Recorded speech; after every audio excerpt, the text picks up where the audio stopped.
that we have to navigate. Do we have any updated numbers on how many deportations, number of detainees, or any plans to expand or anything? Where are we at on the? How many flights have come out of here? So out of this facility, we've had 93 flights go out of this facility for roughly. And we've been what, 4 months? 4 months, yes, sir. Yeah. So there's been 93 deportation flights. I mean, that's probably close to 1,000. 2,926. So wow, that's pretty good. Yeah, I mean, I think Kevin has talked to some other states, but you know, the issue is it's easier said than done. We have, I mean, remember, emergency management. Our bread and butter is hurricane response, and we've worked very hard on that. And obviously, I don't think anyone would say that another state does that better than us. I mean, we do it good. It's not just us at the state. We've got a lot of good people in local do it. But that logistical know-how has been applied in other avenues. So remember, you guys remember a few years ago, you remember this, you had a Delta outbreak in Jacksonville for the coronavirus. And a lot of these people, honestly, had taken the mRNA shot, but they had it. And like the hospitals started getting all these people. So we did the monoclonal antibodies.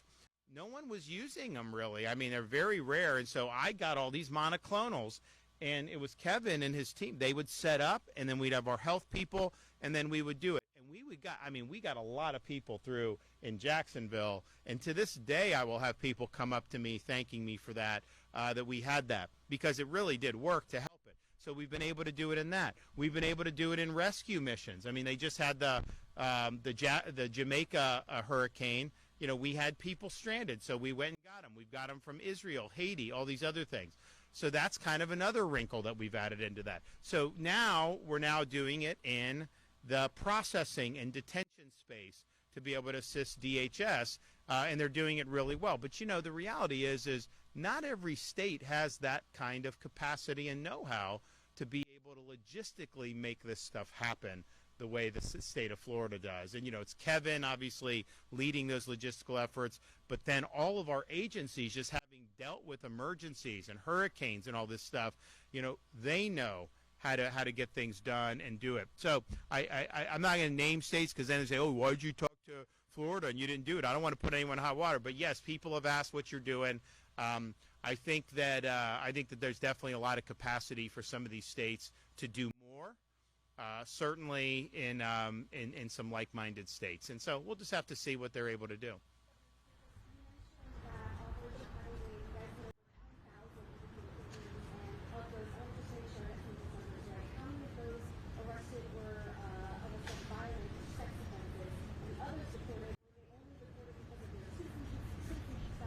So right. So the only for sure basis to do an immigration arrest is if the person does not have a right to be here, right? I mean, that's the threshold question. You know, if you have a criminal record but you're a U.S. citizen, you're not a part of immigration, right? So that's the threshold.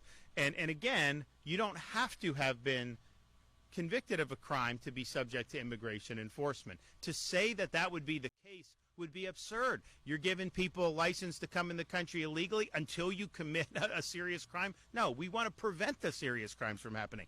But 63% of the tidal wave arrests already had either criminal arrest or convictions, and it's various crimes. You do have some violent. You have DUIs. You have gang. You have sex offense. Some are fugitives from justice. Others, another type of public safety threats. So the vast majority did have prior arrests or convictions with that. Now, you know, it's like if they're convicted, they should have been removed. But, you know, the reality was Biden wasn't really removing people. And even the ones that did get removed, I mean, the illegal with Cayenne's son had been deported and then came back and was able to twice. And so, you know, it's just really, really. But the reality is it's just very important. The rule in the United States is not you can come on author illegally and you cannot be ever deported unless you commit a crime. If that were the case, a separate crime, then we would basically have no border. And so the immigration laws are what they are. They're being enforced, I think, by DHS in a way that the public has wanted to see for quite some time.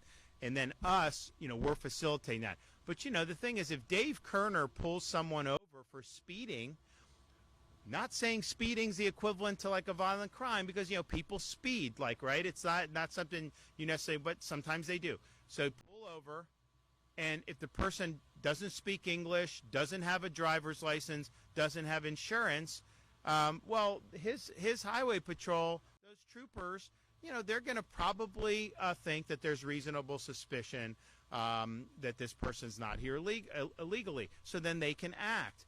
And why would you want, if someone's speeding, to put them back out on the street, then they run into someone, and then they leave the scene? They don't have insurance. You're not going to get paid for all this stuff.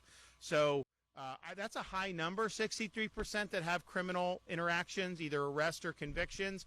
But I don't think it's targeted just for that. I think our view is you have a right to be here or not. If I just showed up in France and just demanding all this stuff, they would laugh, right?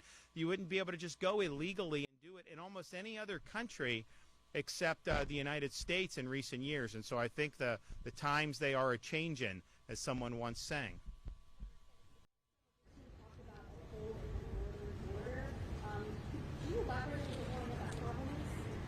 I think they meant Canada, right? Who said that? Someone said that. I was talking about our state of Florida northern border. Okay.